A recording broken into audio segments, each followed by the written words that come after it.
भारत और चीन की सेनाओं के बीच एलएसी पर हुई थी दो और झड़पें। वीरता पुरस्कारों के प्रशस्ति पत्र से जानकारी आई सामने। भारत और चीन की सेनाओं के बीच वास्तविक नियंत्रण रेखा एलएसी पर दो और झड़पें भी हुई थी, जिनके बारे में पहले पता नहीं चला था। भारतीय सैन्य कर्मियों को प्रदान किए गए वीरता पुरस्कारों के प्रशस्ति पत्रों में इनके उल्लेख से ये जानकारी सामने आई है। सेना ने इस मामले में तत्काल कोई टिप्पणी नहीं की है। पिछले सप्ताह सेना की पश्चिमी कमान द्वारा एक अलंकरण समारोह में पढ़े गए प्रशस्ति पत्र में इस बात का संक्षिप्त विवरण दिया गया था कि कैसे भारतीय सैनिकों ने एलएसी पर चीन की पीपुल्स लिबरेशन आर्मी पीएलए के सैनिकों के आक्रामक व्यवहार का दृढ़ता से जवाब दिया था।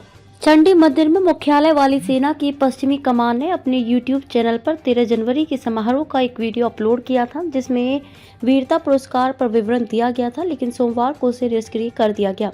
प्रशस्ति पत्र में उल्लेखित संघर्ष की ये घटनाएं सितंबर 2021 से नवंबर 2022 के बीच हुई थी। जून 2020 में गलवान घाटी में हुई झड़पों के बाद से भारतीय सेना 3488 किलोमीटर लंबी एलएसी पर बेहद उच्च स्तर की युद्धक तैयारी के साथ डटी हुई है।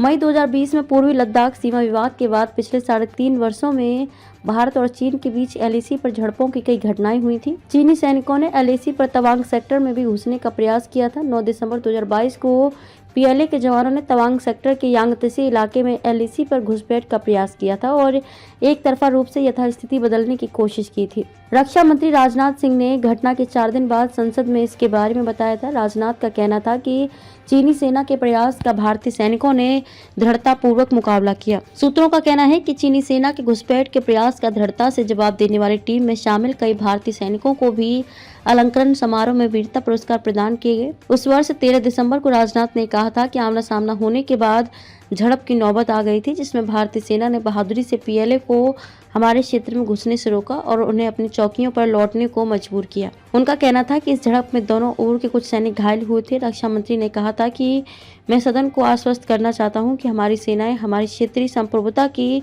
रक्षा करने के लिए प्रतिबद्ध हैं और इस पर हमले के किसी भी प्रयास को विफल करती रहेंगी। मुझे विश्वास है कि पूरा सदन उनके साहसी प्रयासों में हमारे सैनिकों का समर्थन करने में एकजुट रहेगा।